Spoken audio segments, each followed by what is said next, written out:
प्रकाश धनखड़ जी ने किसी भी विरोधी इन अध्यादेशों का विरोध कर रहे किसान नेता के समक्ष एक बार बैठ जाओ आप।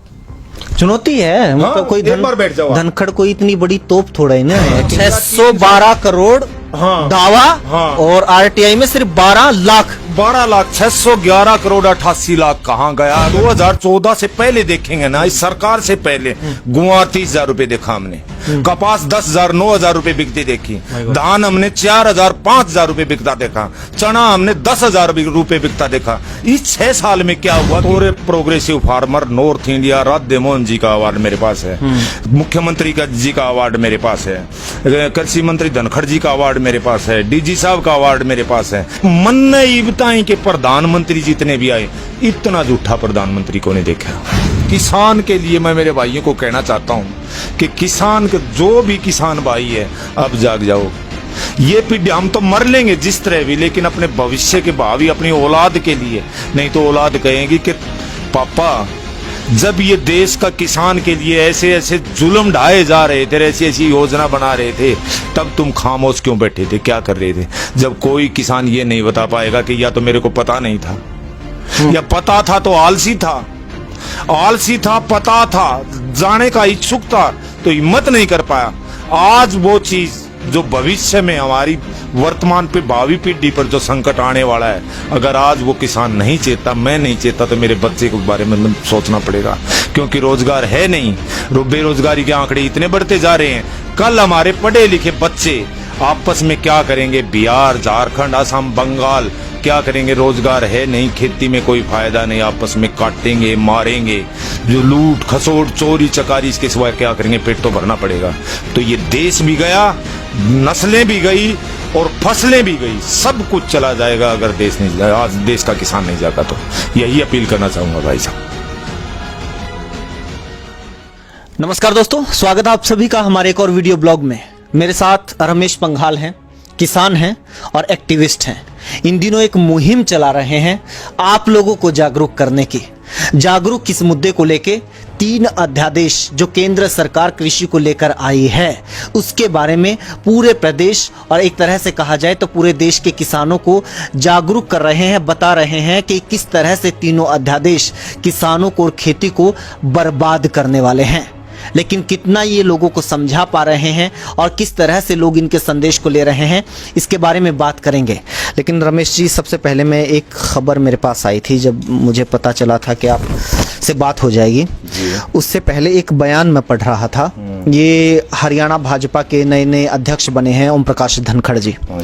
इन्होंने ये दावा किया है कि जो स्वामीनाथन आयोग ने खेती के संबंध में जितने भी मुद्दे उठाए थे, उन सबको भाजपा ने पूरा कर दिया है। मतलब स्वामीनाथन आयोग की सिफारिशें लागू हो चुकी हैं। इसका मतलब मैं उम्मीद करूं कि आप तमाम लोग अब खुशहाल होंगे, आपके पास अब कोई मुद्दा बचा नहीं है किसानों के पास। अरे भाई साहब, ये सरकार कर क्या रही है? अब इसमें पहले स्वामीनाथन के बारे में जानना चाहें हम। इन्होंने क्या किया, कहां से लागू कर दिया? स्वामीनाथन C2 फार्मूला ये था कि उसमें फैमिली लेबर FL भी था, उसमें जमीन की लीज भी थी। अगर मैं किराए पर लेकर खेती करता हूं, क्या वो शामिल है? क्या उसमें ट्रैक्टर की जितना मेंटेनेंस का खर्चा आता है वो शामिल है? क्या ट्रैक्टर ब्याज पे बैंक से कर्ज लेके किसान ले, क्या वो उसके अंदर शामिल है? इन्होंने किया क्या? इन्होंने किया सिर्फ ट्रैक्टर की जुताई लगा ली, बीज का खर्चा लगा लिया, थोड़ा बहुत और खर्चा लगा करके इन्होंने तो एक इतना फरेब किया है किसान के साथ। रमेश जी के बारे में मैं एक बात बता दूं कि सरकार बार बार कहती है कि परंपरागत खेती से किसान दूर हटे, प्रोग्रेसिव फार्मर बने।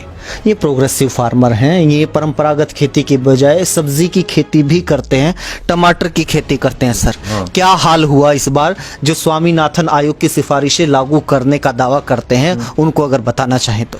टमाटर क्या रुपए किलो भी कहते हैं सर आपके? सिर्फ 2 मेरे पास प्रमाण है, बिल है, 2-2.5 रुपए, 2.25 रुपए, 2 रुपए, 2.5 रुपए। उसमें तो ट्रांसपोर्ट का खर्चा अगर निकाल दिया जाए तो 10 पैसे किलो का भी नहीं बचा। इसलिए फसल हमें तुड़ाई करना ही बंद कर दिया, क्योंकि बस तो कुछ वो खेतों में खड़ी खड़ी फसल खेतों में खड़ी बर्बाद हो गई थी।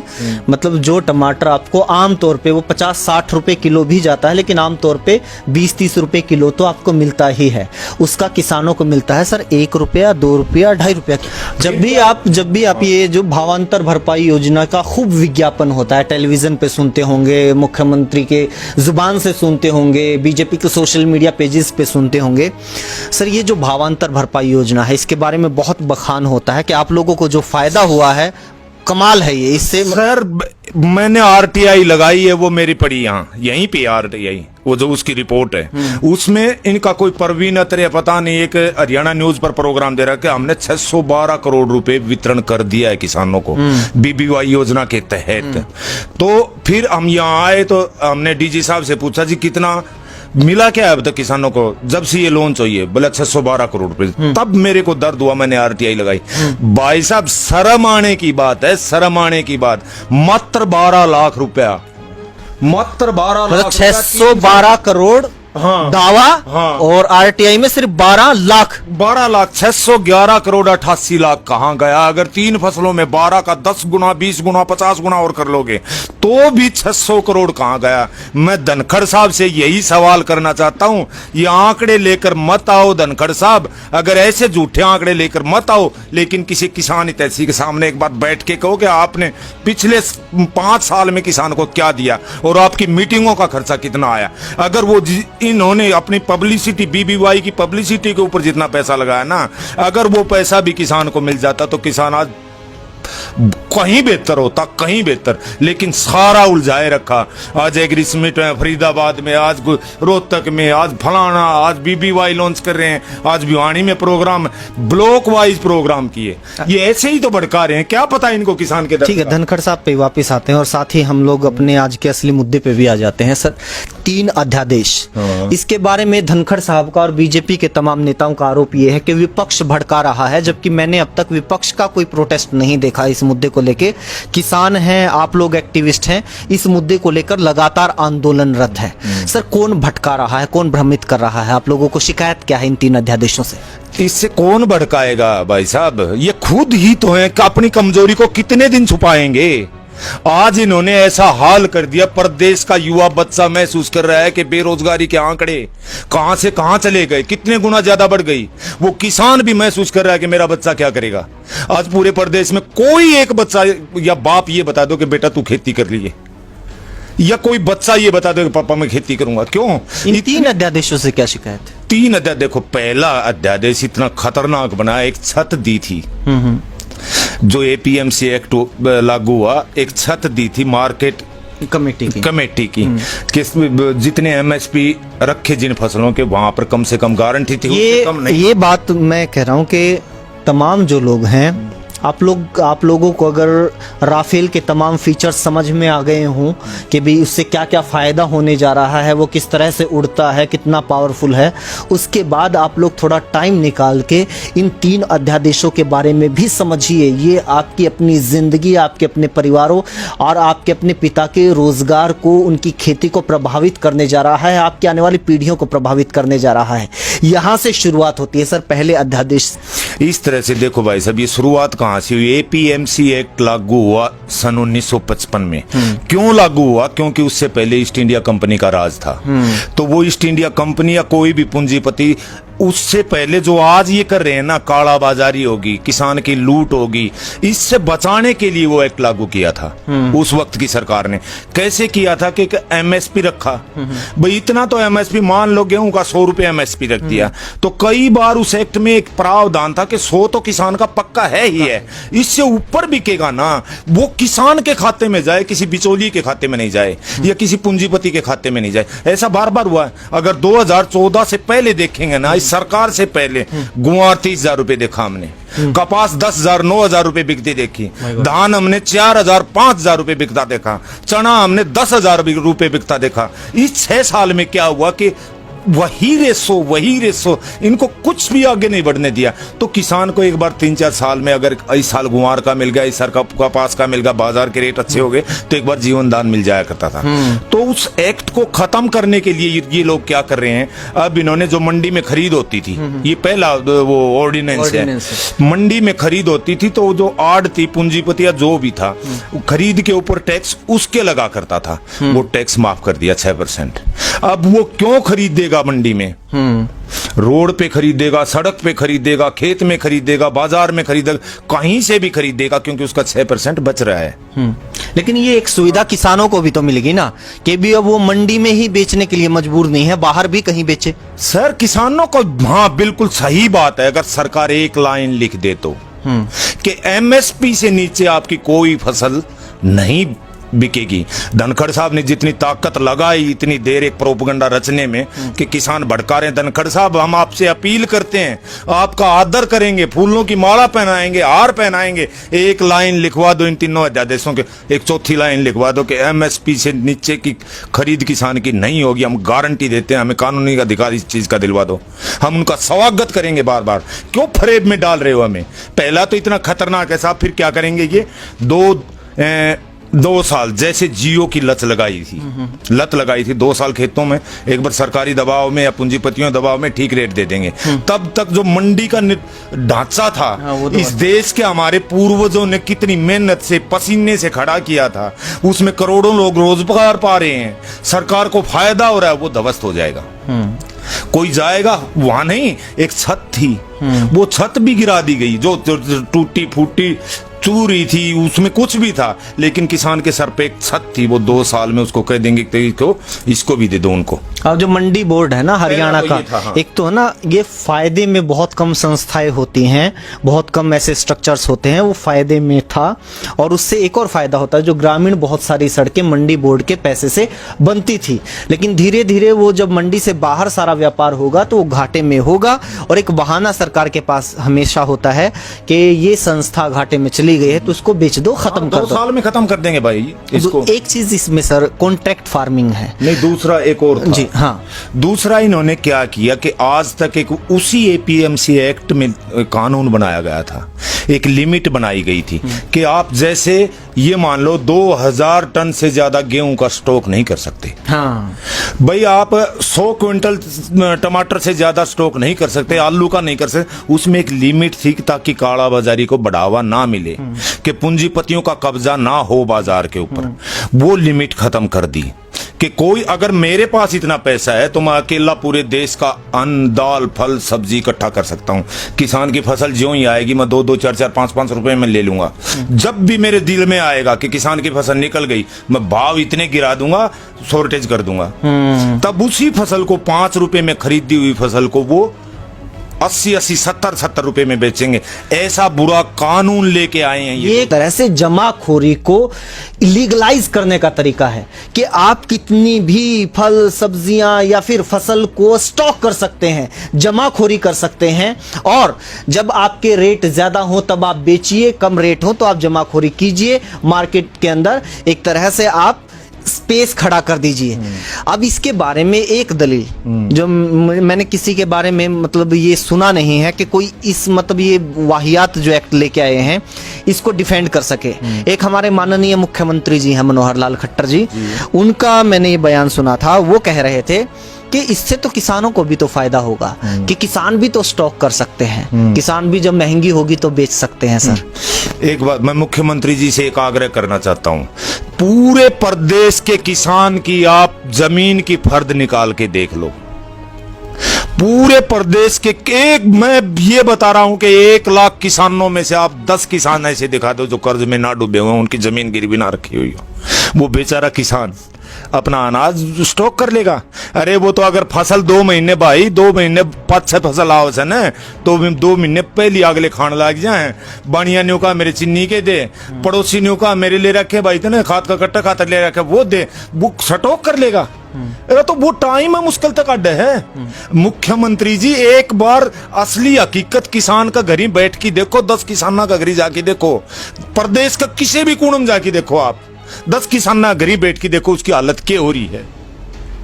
किसी ये इसमें एक चीज और है कि भाई खट्टर साहब का ये कहना है, क्या अब कोई पाबंदी है? अगर स्टॉक करना ही है अगर किसान को, तो अब क्या कोई पाबंदी है? अभी भी तो कर सकता है, इसके लिए इनके ऑर्डिनेंस की जरूरत नहीं है। ये देखो, हाँ सही बात है। अब से पहले कौन रोक रहा था हमें? अब ये कह रहे हैं वन नेशन वन मार्केट, हाँ है जी, हाँ, वन नेशन वन मार्केट। अब से पहले कौन रोक रहा था हमें? हम चाहे अहमदाबाद बेचो, जयपुर बेचो, दिल्ली बेचो, कलकत्ता बेचो, किसान की तो कहीं कोई रोक नहीं थी। ये सिर्फ एक फंडा बनाया गया है, ये पूंजीपतियों के रास्ते खोले गए हैं भाई। ये कैसे खोले गए? हमारे यहाँ गेहूं होता है, ये पूर्वोत्तर में ले जाएंगे, वहां गेहूं नहीं होता। यहाँ से थोड़े पैसे में खरीद के वहां पे पूरा माल उठाएंगे। ये फिर दक्षिण राज्यों में ले जाएंगे, जो यहाँ की फसलें हैं, नॉर्थ की फसलें हैं, वो दक्षिण में बेचेंगे, दक्षिण की है वो नॉर्थ में बेचेंगे, ईस्ट की है वो वेस्ट में बेचेंगे। ये तो उनका रास्ता साफ किया।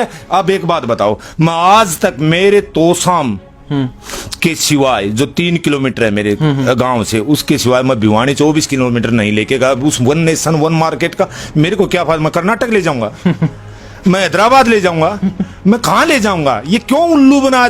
इस बातों से काम नहीं चलेगा।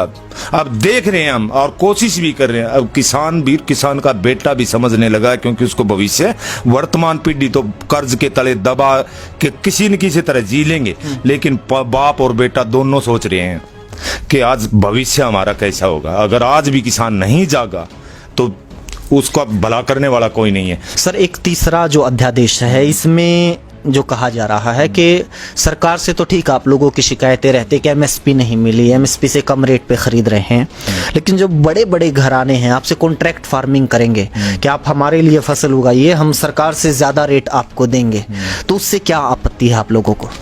भाई अब एक बात बताओ, जो ज्यादा रेट वाले ये जो सरकार बता रही है, पहले भी थे ना, किसने रोक रखा है इनको? अब खरीद लो, बिना कानून के खरीद लो ना।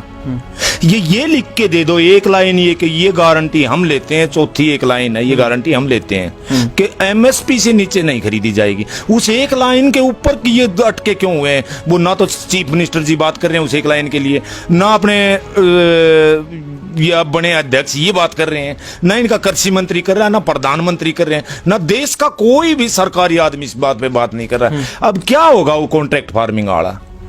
इन्होंने इतना बड़ा लीफलेट बना के देंगे हमें, हैं? हमारे देश में 6 तरह की ऋतुएं हैं भाई। हमारा देश उन देशों की तरह नहीं है, अमेरिका और ज्यादा गर्म अफ्रीकी देश है उनकी तरह। हमारे फसल या तो 1 महीने पहले आ जाती है या 1 महीने बाद। कभी ओलावृष्टि मारती है, कभी ज्यादा सर्दी मारती है, कभी ठंड मारती है। उस एग्रीमेंट में बाकायदा लिखा जाएगा, जिसको किसान 25 पन्ने को कभी जान ही नहीं पाता। कितने % किसान जान रहा है, इस तारीख से इतनी तारीख तक मैं इतना अनाज लूंगा, इस तारीख से इतनी तारीख तक मैंने इतने किलो क्विंटल अनाज चाहिए। अगर 1 महीना लेट आई तो इतना टमाटर लूंगा। दाना छोटा है मोटा, अब क्या करेंगे? ये ऐसा करेंगे, मान लो बाजार में अगर ये कॉन्ट्रैक्ट हो गया मेरा 20 रुपए किलो का, टमाटर का 20 रुपए किलो का कॉन्ट्रैक्ट हो गया, और बाजार उस टाइम सस्ता है, ये 10 रुपए किलो बाजार में मिल रहा है इनको। ये क्या कहेंगे? आके देखो, आपने लिख रखा है इस तारीख से लेकर इस तारीख तक, ये साइज इस साइज का मिलना चाहिए। ये छोटा बताएंगे, उसको काना बताएंगे, नाटा बताएंगे, उसमें एक कलर में चमक नहीं। हाँ, जिसको किसान पहचान ही नहीं पाएगा। 1000 खामियां बताकर ये बाजार से 10 रुपए खरीदेंगे। मान लो बाजार में 30 रुपए भाव है, नहीं, फिर आपके पास ऑप्शन है ना, आप एसडीएम से उनकी शिकायत कर सकते हैं। नहीं है, हाँ, आखिरी चीज एसडीएम किसका है? मेरी सुनेगा, एसडीएम भी तो सरकार का नुमाइंदा है, और उससे आगे कहीं जगह नहीं है। उससे आगे भी तो भाई कहीं जगह नहीं है कि एसडीएम तक मामला सुलझाओ, उससे आगे कुछ नहीं है।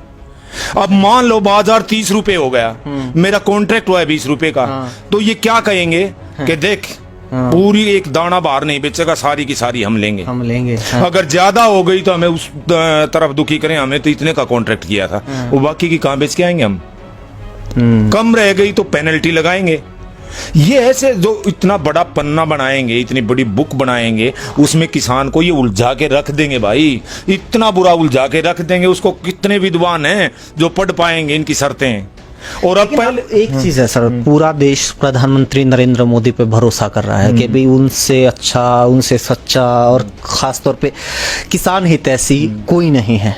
आप लोगों को भरोसा क्यों नहीं हो पा रहा कि नरेंद्र मोदी ने अगर किया है तो सही किया होगा, सोच समझ के किया होगा? देखो भाई, ना तो किसी संगठन से जुड़ा हूं, ना पार्टी से जुड़ा हूं। जिसका दिल करता है उसका वोट डाल देता हूं बस। ना कोई किसान संगठन है। बतौर किसान खूब बकबक करता रहता हूं, लेकिन मैंने मेरी जिंदगी में महसूस किया है, क्योंकि उस वेव का हिस्सा मैं भी था। शायद ऐसा प्रधानमंत्री आया है इस देश का भला करेगा। जब यूपी की रैली में इन्होंने कहा प्रधानमंत्री जी ने कि जिस दिन सत्ता दिल्ली की सत्ता संभालूंगा साथियों, स्वामीनाथन C2 फार्मूला लागू करूंगा, फसल का 1.5 दाम दूंगा, वो वहां पे उलझा के रख दिया।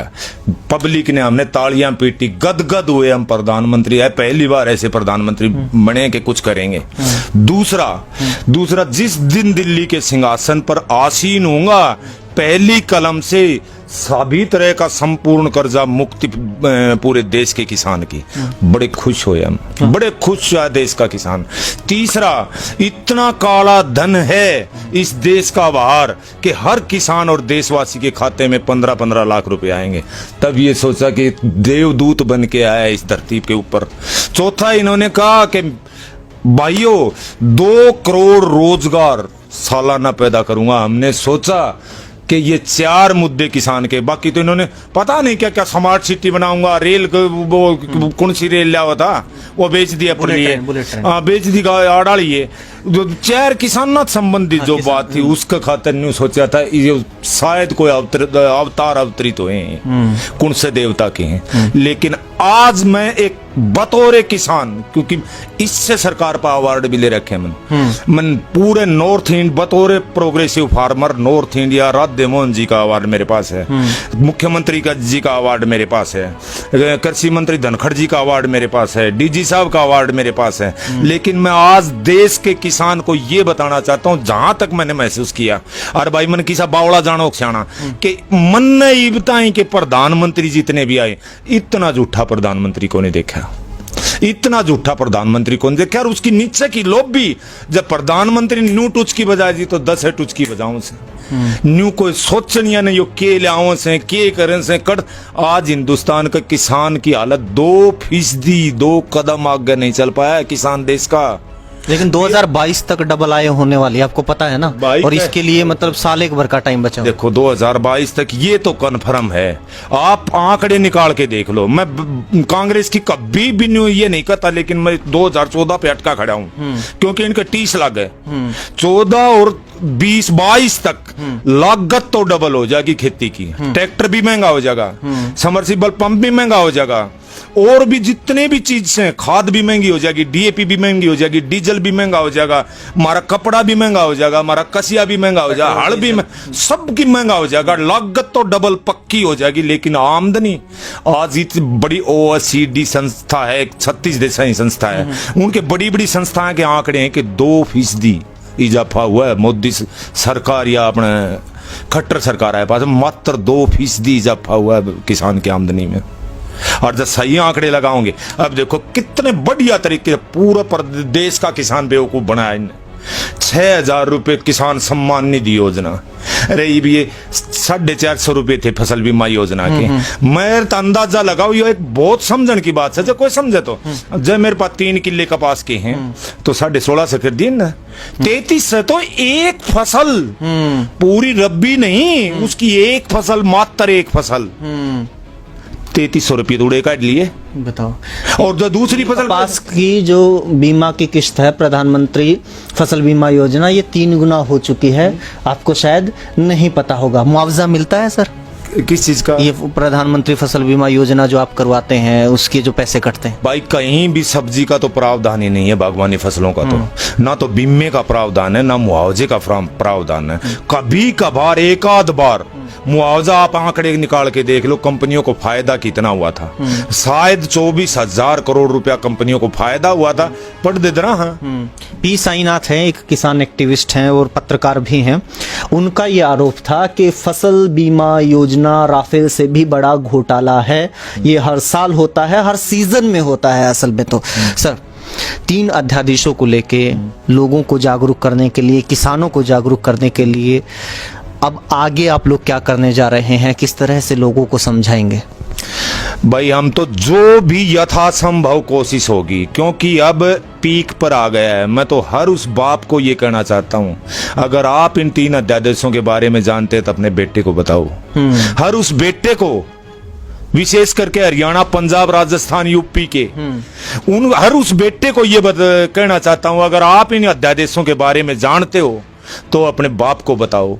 और हर उस आदमी को कि आप गांव में सिर्फ आप इनको समझ पा रहे हो, नहीं तो बोली कौम है किसान, बहुत बोली कौम है, और ये गर्त में चली जाएगी। जिस दिन ये हाहाकार मचेगा ना, यही हाल किसका हुआ था? बिहार का हुआ था। हाँ, आज तक बिहार में धान का 1750 रुपए एमएसपी है, और वो लोग पंजाब में आकर बेच रहे हैं, वहां पर 1100 रुपए से ऊपर नहीं बिका है भाई साहब। वो ही चीज अब वहां पर मक्का लो गया। बिहार में 1100, 1000 में, और यहाँ तक भी आरोप लगते हैं हमारे यहाँ पे जब कोई धान टाइप का घोटाला करना होता है तो वहां से सस्ते चावल खरीद के लाए जाते हैं। और किसी को ये भ्रम हो कि ये जो 3 नए अध्यादेश हैं ये बड़े कमाल करने वाले हैं, तो बिहार के किसानों की हालत जरूर देख लेनी चाहिए। दूसरा एक मक्की का है। मक्की बिहार में अपने जो ये पोल्ट्री वाले फार्मर हैं, वहां से 600 रुपए में खरीद रहे हैं भाई साहब। 900 रुपए में आकर के हरियाणा में पड़ रही है वो मक्की। इन्होंने ये नहीं कहा कि ऐसी बेनिफिशियरी क्रॉप लगाओ कि हम तुम्हें रेट देंगे, तो धान क्यों लगाएगा किसान? उसको धान के बराबर की फसल दे दो, बच्चे पढ़ाने हैं। उसको धान के बराबर की आमदनी वाली फसल दे दो, चाहे सूखी, बिना पानी की बिरानी कोई फसल लगवा दो, क्यों लगाएगा किसान?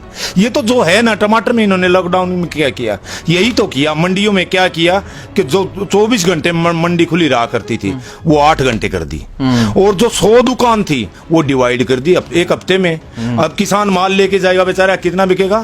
वो जालंधर लेके जाए, लुधियाना ले, इसीलिए तो सारी सब्जियां किसानों की खेतों में सड़ी। इन्होंने अलग व्यवस्था नहीं करनी आती। कहीं से आप बता दो इन्होंने कोई एक स्टेप उठाया हो कहीं भी? क्या कर रहे हैं ये लोग?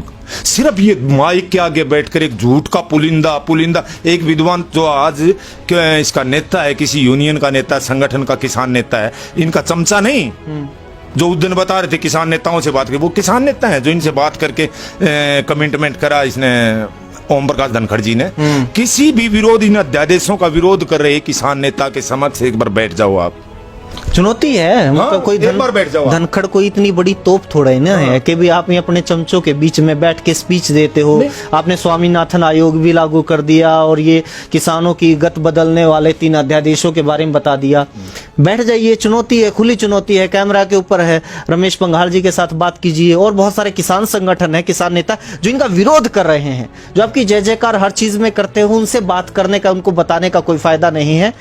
आइए धनखड़ साहब, खट्टर साहब, कीजिए बात। आप इतनी बड़ी तोप नहीं है कि आप मतलब किसानों से बात नहीं करेंगे। और भी इनका कोई बड़ा विद्वान है, नेशनल लेवल कोई बड़ा विद्वान, देवेंद्र शर्मा हैं।